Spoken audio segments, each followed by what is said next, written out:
Welcome to NTD Good Morning. Here are today's top stories. In a historic speech, President Trump declaring the State of the Union strong, addressing issues including border security and bringing faith back into American life. And from battlefield bravery to Olympic glory, President Trump awards 2 medals of honor, Presidential Medal of Freedom and Purple Hearts during an emotional State of the Union address. Samantha Guthrie releases a new video on her mother, Nancy Guthrie, and her disappearance. She's offering a family reward of $1 million for information leading to her mother's recovery. A top YouTube executive testifies in the ongoing social media addiction trial. NTD's Christina Corona was inside the courtroom and has more. Another winter storm heading for the Northeast, even as cleanup from the last one is underway. What forecasters are saying. And a feel-good workplace isn't just meaningful, it's measurable, and it can empower your team and accelerate your career. An author and entrepreneur joins us in studio.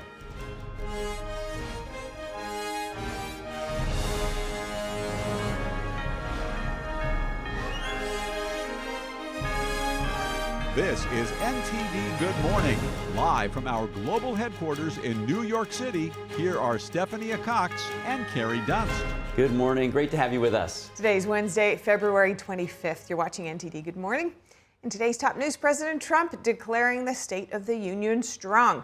In a historic and wide-ranging address, he highlights everything from securing the border to bringing faith back to American life. There was much covered. That's right. And NTD's Washington correspondent Mari Otsu has more on that. That was historically a long speech, clocking in at just under an hour and 48 minutes, beating former President Bill Clinton at an hour and 41 minutes. And a major focus of President Trump's address is his administration's stance on immigration and crime. That's as he's demanding the full and immediate restoration of all funding for the Department of Homeland Security. He's also calling on Congress to pass what he will call the Delilah Law, which would bar any state from granting commercial driver's licenses to illegal aliens. The president stressing that many illegal immigrants do not speak English and thus cannot read even the most basic road signs. And the so-called Delilah Law is named after the story of Delilah Coleman, who was 5 when she was critically injured in a car crash caused by a trailer driven by an illegal immigrant. Delilah miraculously survived those injuries and was here tonight. Take a look. Marcus, a fantastic man. Delilah, please, you are a great inspiration. Please stand up.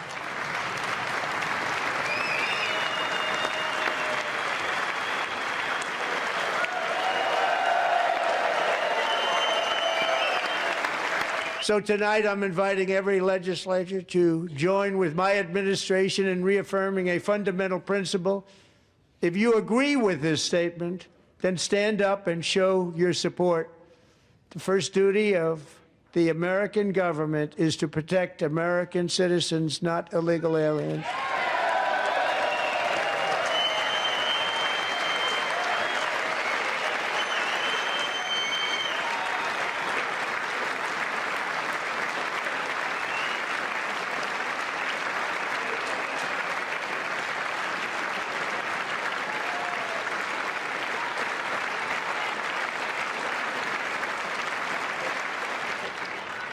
Isn't that a shame? You should be ashamed of yourself not standing up.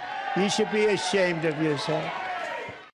Meanwhile, President Trump is urging Senate Majority Leader John Thune on the Save America Act ahead of the midterm elections, which calls for voter ID and proof of citizenship to vote. A Pew Research poll from 2025 shows overwhelming bipartisan support for photo ID to vote. According to the poll, 71% of Democrats, 95% of Republicans, and 83% of all Americans agree. President Trump is highlighting this bipartisan support and calling the SAVE Act a, quote, country-saving legislation, and says that it should get passed before anything else happens. Take a look. Perhaps most importantly, I'm asking you to approve the Save America Act.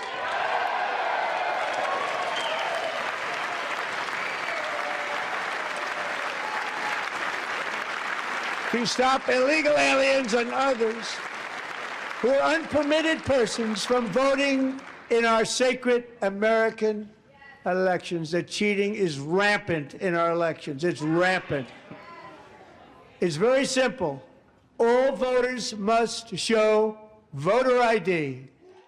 All voters must show proof of citizenship in order to vote.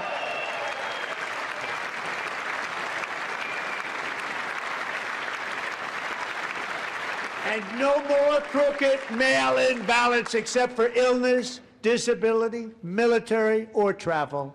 None. And in terms of other policy, President Trump is calling on Congress to codify his most favored nation drug pricing program into law as he touts reducing prescription drug prices. He also highlights signing an executive order to ban large Wall Street investment firms from buying single-family homes and is calling on Congress to make that ban permanent. But on the cultural front, meanwhile, President Trump is paying homage to one of his special guests in the audience, Erica Kirk, widow of assassinated conservative activist Charlie Kirk. Take a look.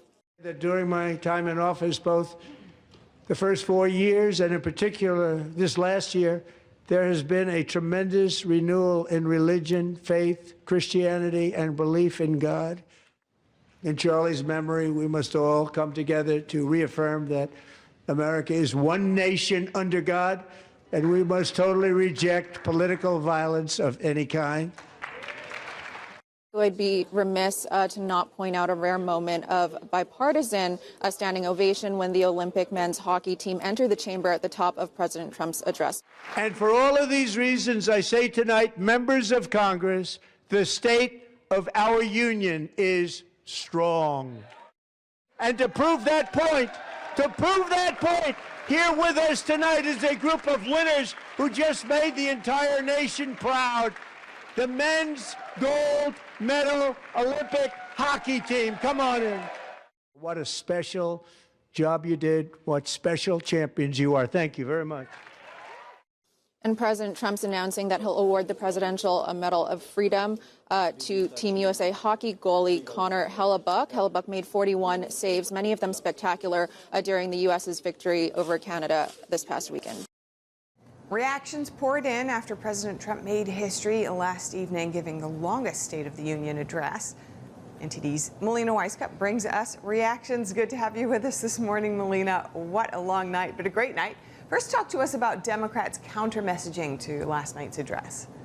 Hi, Steph. Good morning. So Democrats made a focus mainly of affordability in protesting President Trump's immigration policies. The newly elected Democrat governor of Virginia, Abigail Spanberger, gave the official Democrat rebuttal. Now, it was a swift speech mainly focused on those key points of countering Trump's economic and immigration policies. Listen to a compilation of a few of the highlights from her rebuttal.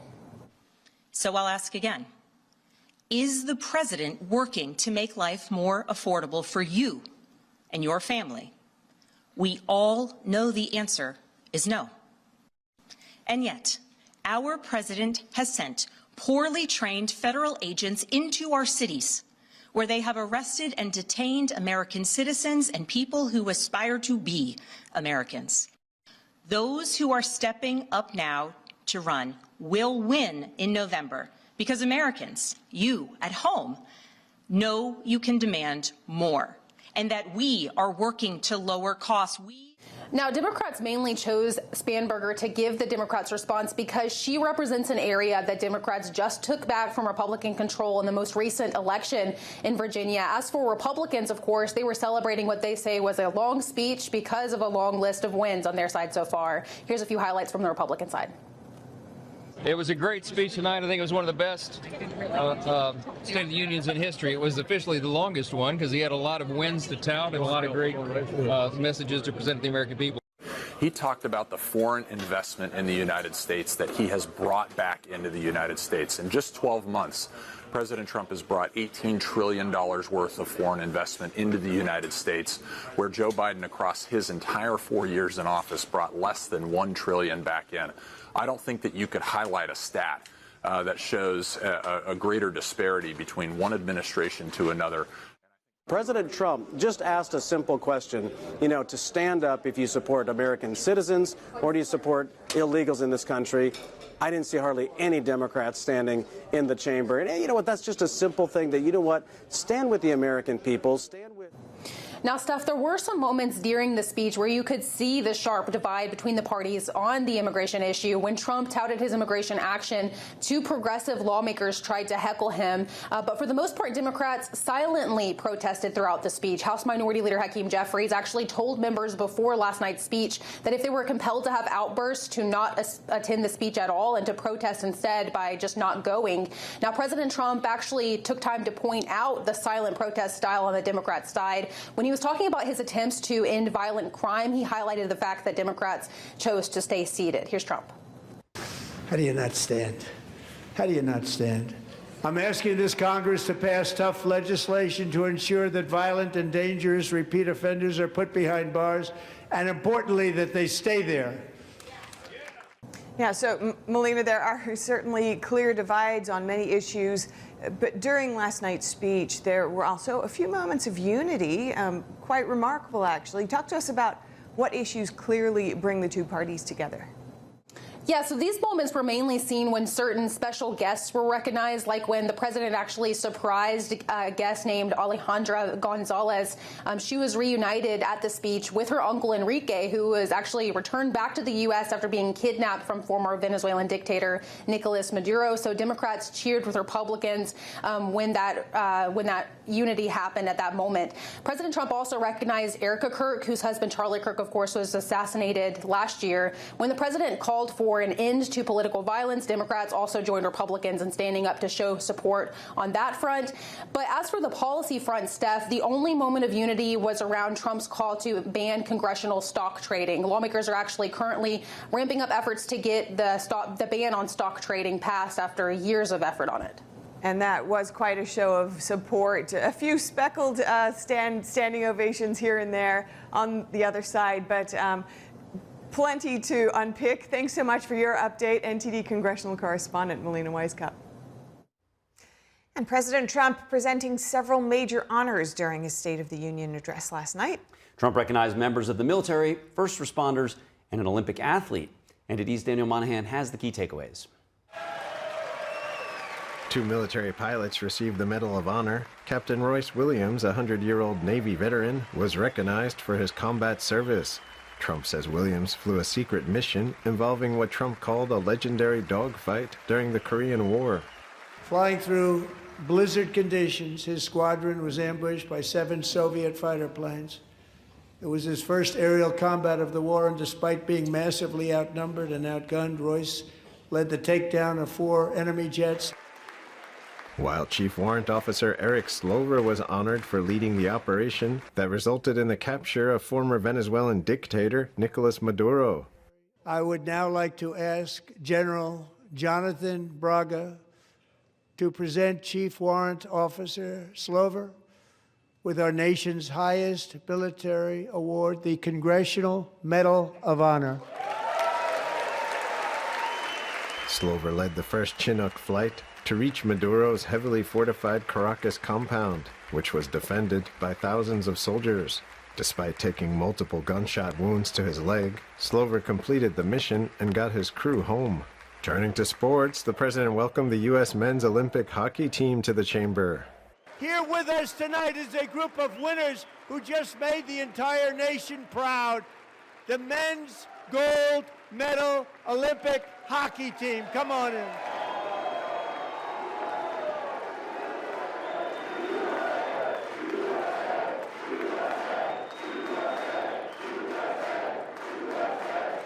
Trump announced he will award Olympic gold-winning goalie Connor Hellebuyck with the Presidential Medal of Freedom. Think of it, 46 shots on goal, and I asked him, the one shot, the one where you put your stick in the back and it hit the neck of your stick and bounced off. Do you practice that, or was that a little lucky? He refused to answer that question. USA! The United States ended a nearly half-century wait for Olympic men's ice hockey gold with a 2-1 overtime victory against Canada in a thrilling final on Sunday. The president also honored the West Virginia National Guard members who were attacked in Washington, D.C. with the Purple Heart. Trump announced he had awarded the family of Sarah Beckstrom and her colleague Andrew Wolf with the awards. Sarah Beckstrom died in order to defend our capital, and we are honored to be joined by her wonderful parents. Trump praised Wolf's mom for not losing hope when her son was shot in the head before having the award presented to Wolf. With the award created by our late, great President George Washington himself. It's called the Purple Heart. The announcement prompted several minutes of bipartisan clapping. Trump also recognized World War II veteran George Buddy Taggart, who fought under General Douglas MacArthur. And 81 years ago this month, he liberated the largest internment camp in the Philippines, one of the largest anywhere in the world. Coast Guard Petty Officer Scott Ruskin received the Legion of Merit for rescuing 164 girls during last year's Texas floods. As the waters threatened to sweep her away, 11-year-old Millie Kate McClament closed her eyes and prayed to God. She thought she was going to die. Those prayers were answered when Coast Guard rescue swimmer Scott Ruskin descended from a helicopter above. Nobody knew where he came from. Trump said it was Ruskin's first ever rescue mission. In all, 27 Camp Mystic campers and counselors died in the flood in July last year when the Guadalupe River rose roughly 26 feet in just 45 minutes. Daniel Monahan, NTD News. And thanks to Daniel for his report. And staying with the State of the Union, we're going to now bring on Aaron Call. He's the Director of Debate with the University of Michigan. He's also author of the book, The State of the Union Is, which is a memorable addresses of the last 60 years. A great book. Aaron, what was your overall impression on Trump's speech last night? Yeah, in addition to it being very lengthy and kind of breaking records in that respect, I thought it was a little more partisan in tone than some of the previous State of the Union addresses over the years. Kind of remind me either a campaign rally or something you'd see at like the Republican National Convention when he was running for office in the two terms. A lot of red meat to his most fervent supporters, and I think that they were happy with a lot of the accomplishments he listed and some of the economic and other data positive indicators. But it was pretty harsh address towards the Democratic Party, which obviously they're not aligned or on the same side politically. But for a lot of his signature legislation by the end of this year, before the midterms or for the remainder of his presidency, he's going to need some buy-in and cooperation from Democrats to pass things legislatively. So he didn't extend many olive branches or really encourage them to provide them a reason to follow him on some really important issues that he would need to increase his legacy and signature issues. Yeah, your comment "red meat" works on like 5 levels. I mean, it couldn't be a better way to describe the meat of his speech or the substance of his speech. Your book, of course, looks at this special art, which is delivering this very, very unique type of speech that really only the POTUS would ever experience, this State of the Union. Did Trump hit most of the check marks that you look for in what you deem a good State of the Union or a successful State of the Union? Yeah, I think he did hit most of the major themes. I mean, yes, this address has been on for hundreds of years. It's been in some different formats and some different styles, but it's evolved. In the last several decades, they've definitely gotten longer. Even going back to President Bill Clinton, kind of approached that 90-minute mark. But it's just very rare these days. For many years, the Americans only had a few channels, and people were tuned in. They used to hit numbers like 60 or 70 million. But this is still the one speech each year that dozens of millions of Americans will tune into, and those that maybe don't follow politics on a day-to-day basis do turn into this to kind of see, what's being said or what the highlights are. But generally in these addresses, you need to, talk about your accomplishments. In his first year of office, he got a major tax cut legislation passed. Some of the job creation numbers, at least from this first month in 2026, have been strong, decreasing inflation to where it was at one point, 3%. The records of the stock market. And so you want to, talk about all your best hits because those are kind of the things that had gotten done in the last years. It can be very persuasive to voters. You want to remind them of them. But you also want to look forward. He talked about some other things he'd like to get done, voter identification. Obviously, there's potentially military tensions and action coming with Iran in the future, and there's still some foreign conflicts that they'd like to solve. And so you want to look to the future as well, and line out your vision for his last remaining years in office. And I think he did all those things, but maybe wasn't as aspirational, or you didn't have some of the the fluffier, memorable language as you saw in some of the previous addresses from people like Ronald Reagan and Bill Clinton, et cetera. Yeah, when you look at Trump, he has completely turned politics on its head. Who are the makeup of the parties? It seems like he has a base of the working class and the middle class, talking about no tax on tips. And that does sort of, even though this was a much more formal speech, whether he's speaking with foreign dignitaries, he's always kind of stumping. He's always reinforcing. He is a different type of communicator. You mentioned not a lot of olive branches. What is the Trump communication style, and is it really a sign of our political times? Yeah, I mean, he's in the last decade or so really redefined politics and some of the speeches and debates. And he came from a very atypical background, basically being a successful business person, and had a very successful television show. And so a lot of the other candidates and presidents, they had a more traditional background of lower office, being governors and things like that. And so he's kind of brought a totally different communication style, and you saw that showcased last night. He's very braggadocious, and sometimes everyone will fact check the speech afterwards, but he's not afraid to say things like the State of the Union's great, maybe the best ever, and take credit for accomplishments, talking about awarding himself a medal or things not being named after himself. So a lot of it was tongue in cheek. I think the tone was a little bit more sarcastic. In a lot of ways, he kind of said something, but kind of meant something else. And so, he has a great way to communicate, kind of goes directly to the audience through the camera. He had a script, and they worked on the speech for weeks, had to retool it after the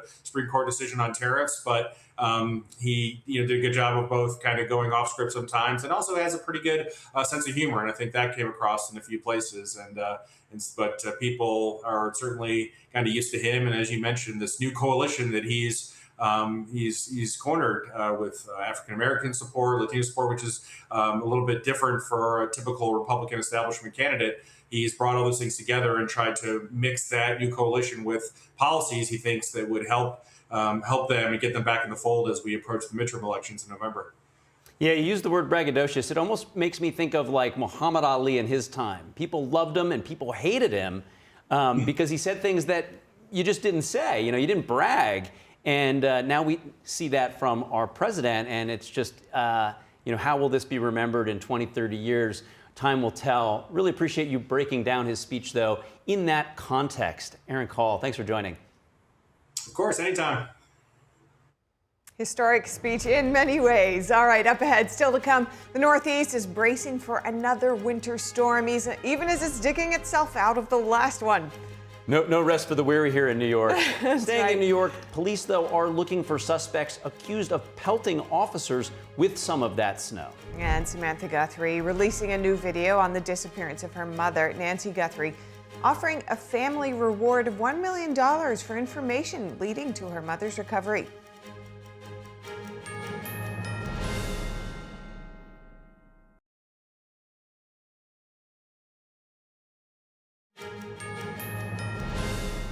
Welcome back to NTD Good Morning. Another winter storm is threatening the Northeast just as the region begins digging out from a historic winter blizzard. It just keeps coming, right? It does. Forecasters say the fast-moving system could bring a mix of rain and snow, though it's not expected to be as severe as this earlier one.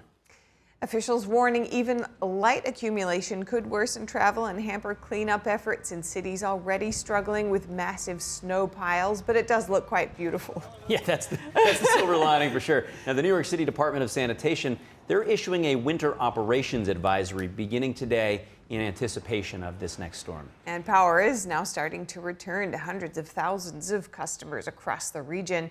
As of this morning, Massachusetts is still the worst affected, with more than 170,000 without power. And flight disruptions are subsiding as well. Flight tracking data showing around 150 ground stops.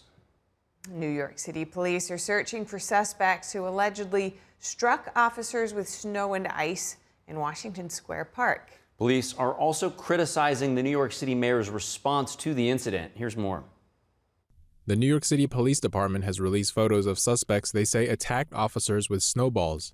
It all began as New York City was coming back to life after a historic snowstorm.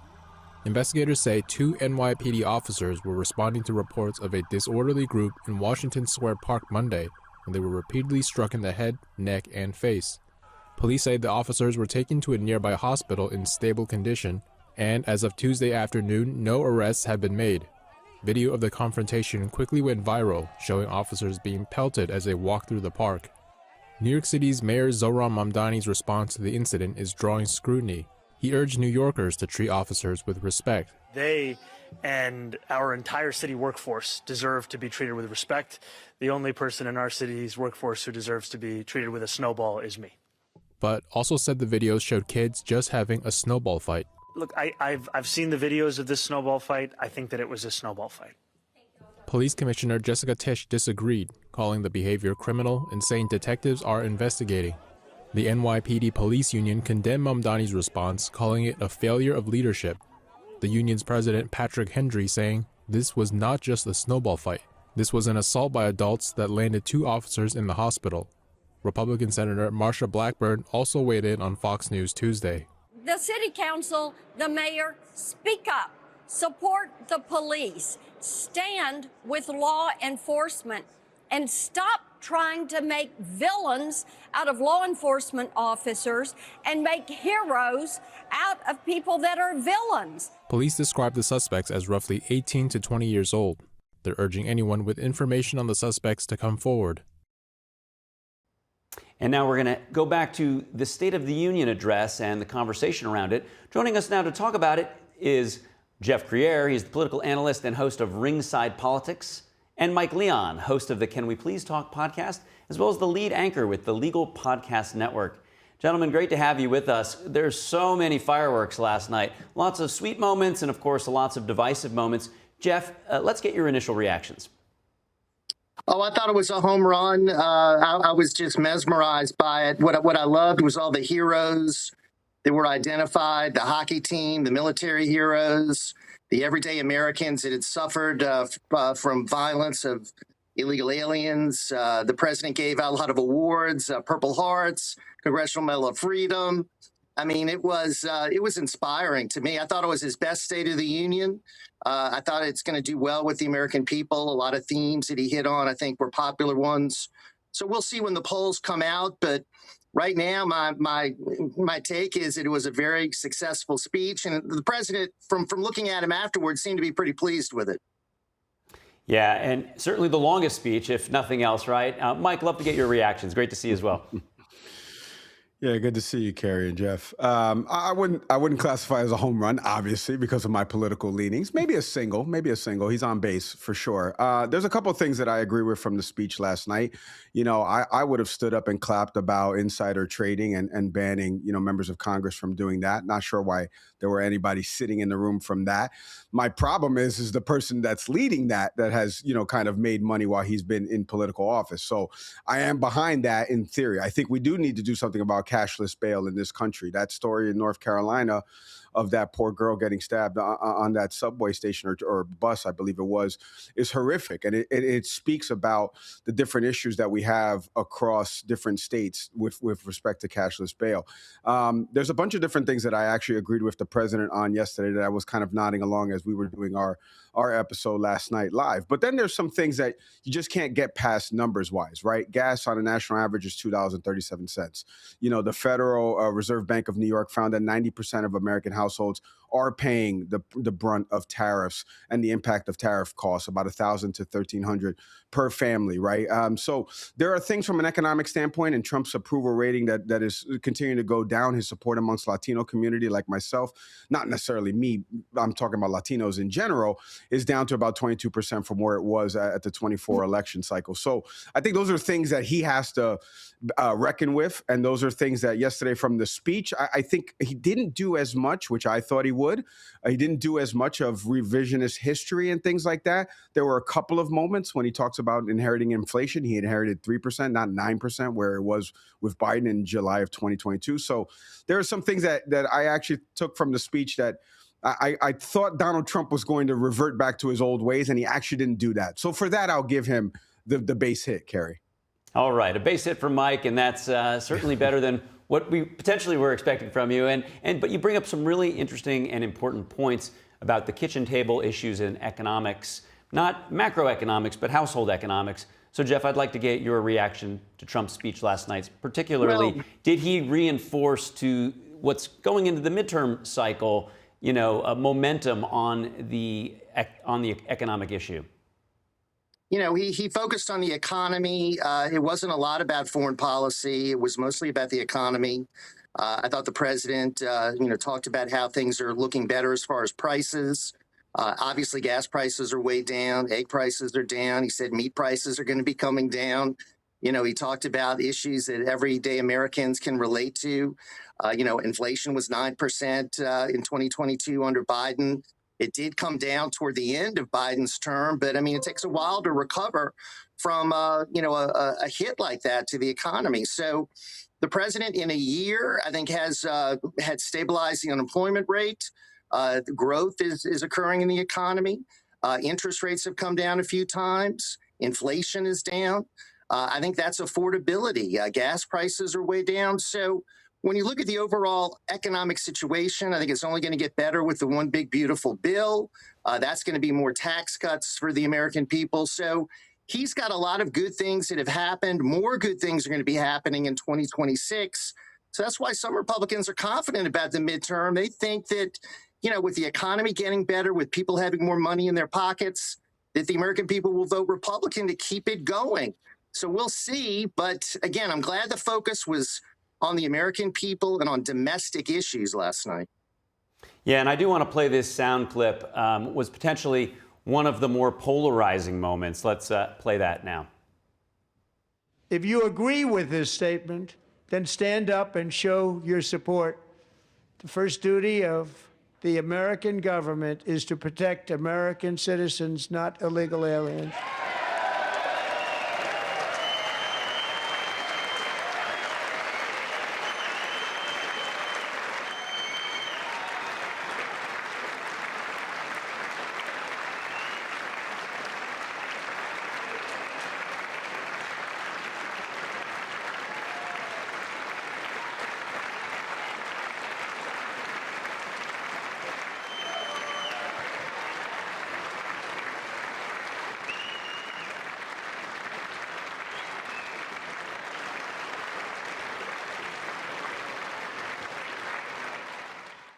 They're blocking the removal of these people out of our country, and you should be ashamed of yourself. Yeah. And of course, the Democrats did not stand for that. We're kind of running low on time. I'd like to get you both to react. If you could each take 30 seconds. Go ahead, Mike.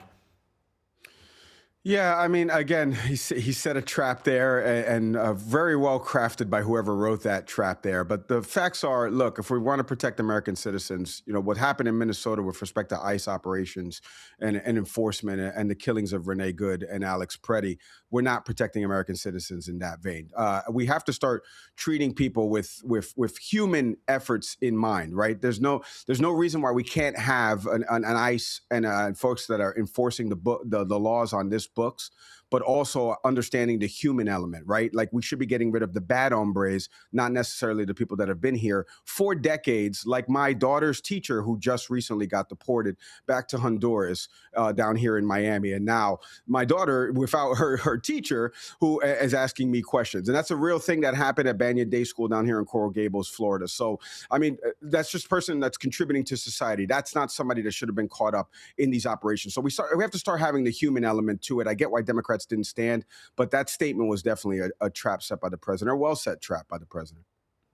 Yeah, and Jeff, your reaction to that clip and to Mike's point about his daughter's teacher. It was the worst moment for the Democrats when they didn't stand for the American people. The country is for the citizens. People are here illegally. They need to be deported. The way they are deported is controversial sometimes, but we need to have the American people be a priority. And that's what that statement really crystallized, and the Democrats wouldn't stand for that. So I think that's going to hurt them. That's going to be seen in campaign ads coming forward in the midterm. This is an issue that could turn around for the Republicans just based on that. So, yes, Mike's right. They crafted it well. The Democrats fell into the trap, and it's going to be one the Republicans are going to use in these upcoming midterms. No doubt about it. Well, look, guys, I don't want to end on a sour note. Clearly, there's a lot of gray here on a lot of these issues. But, Mike, with you, just one heartwarming moment. For me, it was the hockey. For you, Mike? Yeah, same thing. I was in Vegas traveling and I woke up and saw the overtime period. So it was phenomenal to see. And obviously everyone knows how good Canada is at hockey. It's their sport. So the fact that the U.S. was able to obviously win the gold medal, that was a heartwarming moment for sure. Thanks for that. And Jeff, as we finish up, one heartwarming moment from yesterday's speech for you. For me, it was the 100-year-old veteran who received the, Congressional Medal of Freedom, the gentleman who had, survived all the wars. He was there, received a tremendous applause from both Democrats and Republicans. So for me, that was my favorite moment, to honor that 100-year-old veteran the way he did. I thought that was special. Well said. Jeff Greer, Mike Leon, thank you so much for joining. Next, a heartbreaking new video from the daughter of missing 84-year-old Nancy Guthrie. Today Show anchor Savannah Guthrie saying her family is offering a $1 million reward for information leading to their mother's recovery. And this comes as the investigation into her disappearance has yielded no arrests, no leads either on Guthrie's whereabouts. Here's more on that. I'm coming on to say it is day 24 since our mom was taken in the dark of night from her bed. As law enforcement is working on the investigation into the disappearance of Nancy Guthrie, her daughter, Today Show anchor Savannah Guthrie, is offering up a reward for her mother's recovery. We are offering a family reward of up to $1 million. This is in addition to the FBI's $100,000 reward for information about 84-year-old Guthrie. It's the first we've heard from one of Guthrie's children in more than a week. Amidst the plea, Savannah Guthrie acknowledged for the first time that her mother may no longer be alive. She may have already gone home to the Lord that she loves. CNN's chief law enforcement and intelligence analyst John Miller believes this video comes as substantive tips in the case are slowing down. The family still believes, and investigators concur with this, that there's still someone out there, maybe more than one someone, who actually knows. Meanwhile, new details have emerged about the masked person seen on doorbell camera footage. The suspect visited her doorstep on 2 different days, not just the morning she is believed to have been kidnapped, a source told CNN. The Pima County Sheriff's Department said in a statement Monday there is no date or time stamp associated with these images, and suggesting the photos were taken on different days is purely speculative. Police are investigating a deadly stabbing in Washington state. The Pierce County Sheriff's Office says a 32-year-old man fatally attacked 4 people before being shot and killed by a deputy. Deputies say they were on their way to serve the suspect with a no-contract order after reports that he was threatening a family member. While police were heading to the location, multiple witnesses called in saying a man was stabbing people outside the home. The sheriff's office says 3 victims died at the scene and another succumbed to injuries on the way to the hospital. Court records show the suspect's mother had requested the protective order last May, citing mental health and substance abuse concerns. Meanwhile, testimony continues in the landmark social media addiction trial in Los Angeles, with jurors hearing more from YouTube. The company defended its platform's design against what the claims are that there's addictive designs. NTD's Christina Corona has more from the courthouse.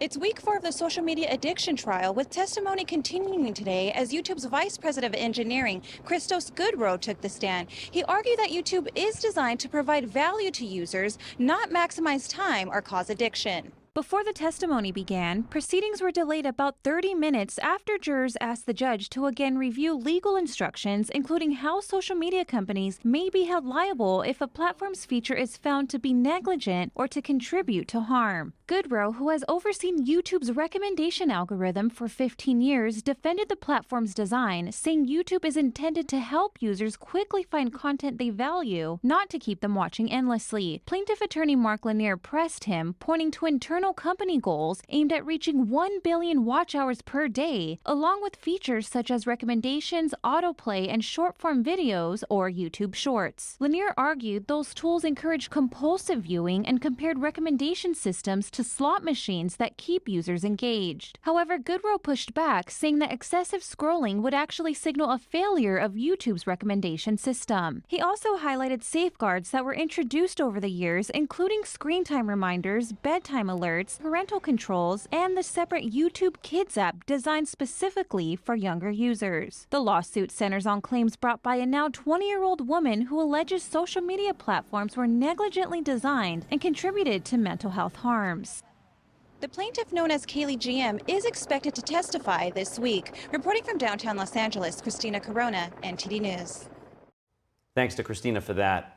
And the Trump administration is suing the University of California over allegations of anti-Semitism on campus.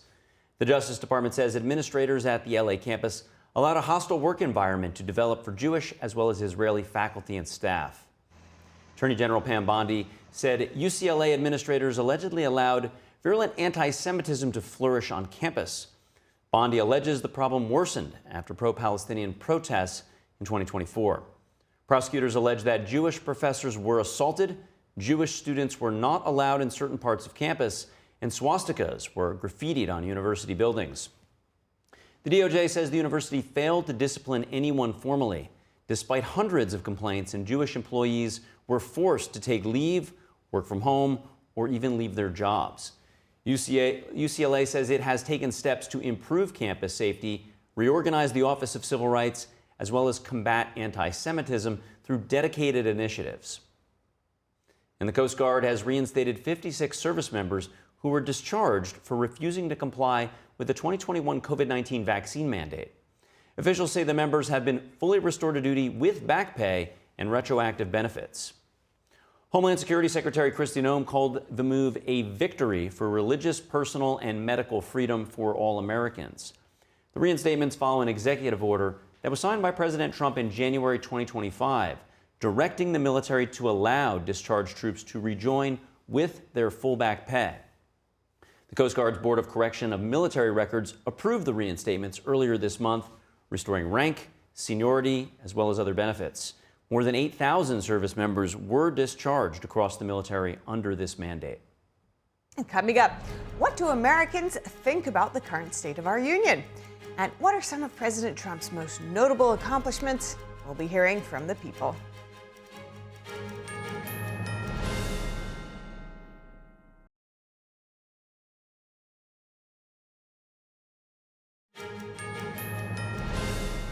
Welcome back to NTD Good Morning. I'm Carrie Dunst.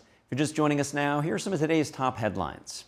President Trump gave his 2026 State of the Union address last night with a historically long speech, clocking in at just under 1 hour and 48 minutes. Trump addressed a number of issues his administration has tackled, including immigration, crime, election integrity, as well as affordability. He also highlighted a revival of religious faith in Americans' lives over his first and second terms. President Trump also used his State of the Union to present a series of major honors. 2 military pilots received the Medal of Honor, including one who led the mission that captured former Venezuelan dictator Nicolas Maduro. The president also announced that he would give the Presidential Medal of Freedom to gold medal winning hockey goalie Connor Hellebuyck. And Trump presented Purple Hearts to a pair of West Virginia National Guard members who were shot in Washington, D.C. And another winter storm is moving into the Northeast as cities dig out from a historic blizzard that happened on Sunday. Forecasters say it could bring a mix of snow and rain and would affect travel and cleanup. And here in New York City, police released photos of suspects that they say attacked officers with snowballs. The NYPD is criticizing Mayor Zohran Mamdani's response to the incident. And a new video from Savannah Guthrie, the daughter of missing 84-year-old Nancy Guthrie, shows her offering a $1 million reward for information leading to her mother's recovery. This is in addition to the FBI's $100,000 reward. The reward offer comes as potential new details surface, suggesting that the suspect visited Nancy Guthrie's home on 2 different occasions. But the Pima County Sheriff's Department says that that theory is, quote, purely speculative. The investigation into her disappearance has yielded no arrests, no leads on her whereabouts. Those are this morning's top headlines. Steph, with that, over to you. Thank you so much, Carrie. And what do everyday Americans think about the current state of our union? And what are some of President Trump's most notable accomplishments? NTD's Sam Wong was out on the National Mall in D.C. to hear from the people. How is the current state of our union? Well, I think it's improving each day. The way that inflation is coming down, we're noticing a difference in the prices of gasoline and energy. And I think we're seeing more patriotism, and here in Washington especially. Pretty bad shape. In what way? Just the whole economy and the whole world's got a lot of turmoil going on. It's going to be interesting to see what happens the next couple of months. Oh, we couldn't be more happy with the way things are going. Donald Trump's doing a whale of a job. Hope it continues this way. Since Trump has taken office, it's been amazing. A lot of changes have happened, I think for the good, putting our country back on the map as far as our military has been huge. I'm very concerned with the state of our union. I don't see anything good or positive happening, except our brothers and sisters in the streets. We're taking care of each other, regardless of the leadership or lack thereof. What are some of President Trump's most notable policies or accomplishments? I love what he's doing on the foreign field right now. I think that the most current, of course, was the working with the Mexican government for the cartel. I'm uncertain about how we're taking people out of the country. It's something that needs to be done, and how's the right path to do that? Well, first of all, our immigration. Everybody loves coming to America, and that is why, because it's a safe place to come. It's a safe place to come and raise your family, but you need to do it legally. The lack of support and care for the people of California. We're just not seeing support for the kinds of services that our friends and family rely on. Cleaning up the cities has been really great, just for the safety of the people. I think it's pretty impressive of what he did in Venezuela,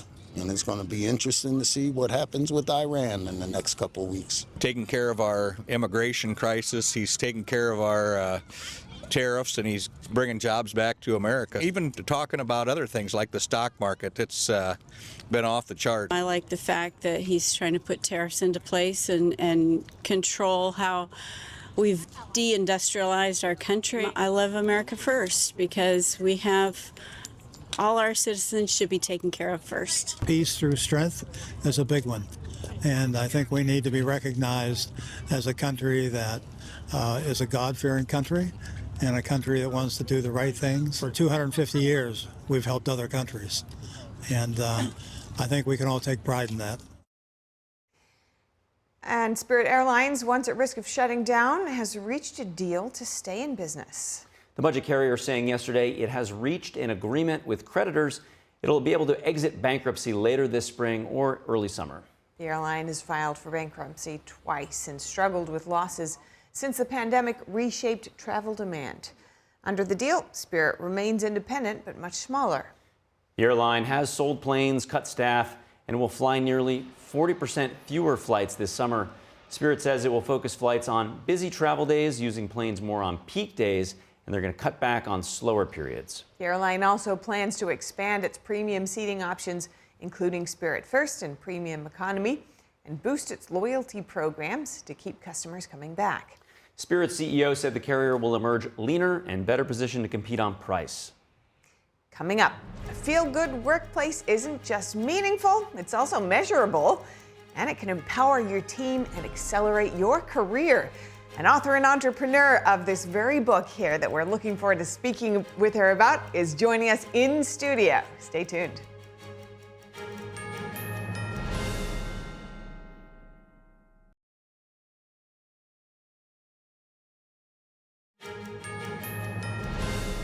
Welcome back to NTD Good Morning. With more and more work becoming virtual and or automated and the pace of life moving just as fast as ever, where does a company's culture fit in? Our next guest says connection at work is both measurable and meaningful. Joining us now is Amy Summers, an entrepreneur and the author of Lift, 10 Mentorship Touchpoints to Empower Your Team and Accelerate Your Career. Amy, so good to have you with us this morning. I am so looking forward to this discussion. I mean, you know, they say measure what is meaningful and what you want to continue and accelerate. And yet, somehow, company culture goes by the wayside so many times, or it gets mangled in some way. So what does kindness as a KPI really mean here? Well, I think it's a good reminder, right? Because leaders are really enamored by AI and automation, tech, and the latest thing, but they have to remember that a lot of young professionals coming up, that's all they've had. So they've been inundated with tech, and what they're really craving is more connection and more human touch. So whereas technology is really important to making us more productive and streamlined, we need to balance that with human connection as well. And when you think about high-performing teams, you think about sort of like these athlete performers. You don't really think about, oh, let's be, politically correct and shiny and fuzzy, but you're saying it will actually respect and care results in more performance. So how do you square that? Right, and kindness is, kindness can be also just telling the truth to somebody, saying, hey, I'm noticing that your work is not as good as it normally is. I just wanted to call and check in and see how you're doing. I mean, that's also being kind. You're being truthful. So it's not always just a warm, fuzzy situation. We have a bunch of athletes competing in the Winter Olympics. I'm sure a lot of them didn't get there just because their coaches were just nice to them. I mean, they're pushing them, right? So a kindness KPI can also be, telling the truth about someone's performance, but doing it in a human way, not shooting off a message, calling them and finding out, hey, what's going on? How are things going? And I know that your book really looks at the idea that basically anyone can be a mentor. And how does that play out for you in daily habits? Yes, so I think the word mentorship and mentor, it sounds really intimidating. It sounds like it has to be a title or you need to have a program. But in the book, I really advocate that that's not necessary. We should be incorporating mentorship into our leadership lifestyle every single day. And mentorship is as simple as relationship. And that's why I want people to reframe the word. It's just the relationship that you're having with your coworkers and even people at your house, right? So we're mentoring every day, whether we call ourselves a mentor or not. We're modeling behavior that we want to be replicated, or maybe you're modeling behavior that shouldn't be replicated, and you should be aware of that. Just over the weekend, I was talking with somebody who leads a small team, and she was saying how this one person, that she would need to let that person go. And when I think about feedback and how hard that is, this is a person who she was giving feedback over and over again, and the person just didn't really want to move toward where performance was. So how do you be kind and truthful, but ultimately, use feedback in a way that supports the needs of the business? That's a great point you're bringing up, and it's actually a touch point in my book. It's the last touch point. It's supporting healthy exits, and it's something that we don't talk about a lot. But sometimes people just aren't a good fit for your team, your company, or maybe they've kind of, run their course with you and it's time for them to take the next step. I think that leaders get very mechanical at the end. We get kind of legalistic. We worry about the company and how everything looks. We forget about the people. The way you leave somebody, whether it's a happy situation or kind of a tough situation, that's what you're going to be remembered by. So I have a whole touch point, a whole chapter in the book talking about how to have healthy exits. You want to leave on a good note. I mean, you're going to run into these people again. You never know when someone that may be working for you might be your boss one day, or even a client. What are some of the ways that company culture goes by the wayside that go unnoticed, like that could get caught and nipped in the bud early on if people were more aware of it? Well, I think that, first of all this technology we have is really keeping us from connecting with others. I mean, even my phone asked me the other day, do you want me to screen your calls? I mean, it sounds great, but what if somebody just wants to call me out of the blue? It's going to screen my calls now. So these screens are keeping us from those connecting with people. It's so easy to toss someone an emoji or give a quick directive. But, especially this week is a great example. This past couple of weeks we've had here in New York with the blizzard. I mean, people are probably working from home. There's probably all kinds of different situations going on. It doesn't hurt for a boss or a manager just to make some unscheduled phone calls, check in on their team. Hey, how's it going? How's your Wi-Fi? How's the childcare situation today? Be a little bit more flexible, but to really show up with your voice and, communicate to them that you care. And you write about how the team often reflects or is a mirror of their unit leader or their team leader. How does that manifest? Absolutely. Well, just watch Devil Wears Prada movie, and the new one's coming up, so maybe we'll have a better model. But you don't want to be a Devil Wears Prada boss, you know, because whatever you model is how everybody else in the office is going to, you know, behave. So that's why I say you can do this at any stage. You don't have to wait till your boss or manager. Whatever level of employee you are, start modeling the behavior that you want to see, how you would like to be treated. And it's contagious. People will start behaving that way in your office. I love that. And I think one of the key barriers here for a lot of people might be just feeling so busy. What are some things that people can take away right from today and implement in their day to contribute to a positive company culture? Well, you hit on something very important. We are all so busy. And so the thought that always goes in my head is, I don't have time to call my team member right now. It's going to be so much quicker if I just text them or send them a quick message. But I will tell you 100%, every time I pick up the phone, I either discover a problem that I didn't know we had, or we brainstorm something really innovative and something good comes out of it. So time is always well spent when we're, you know, exercising our vocal communication with people. And if we were to just give one summarizing point of the essence of the book that you want people to know who might be in need of this book lift, what would that be? Mentorship is relationship at its core. It's how we treat others. So it's not a program, it's not a title, it's not a hierarchy. Mentorship is your relationship with the people around you. Amazing. Well, Amy Summers, the book is Lift, 10 mentorship touch points to empower your team and accelerate your career. Thank you so much for joining us. Thank you for having me. Thank you. And we do have to wrap up the show here, but if you have any feedback or maybe there's a story you'd like to see us cover, please send us an email at goodmorning@ntd.com. And for round-the-clock original news coverage, watch us live at ntd.com/live or download our NTD app. I'm Stephanie Cox. I'm Carrie Dunst. Have a great day.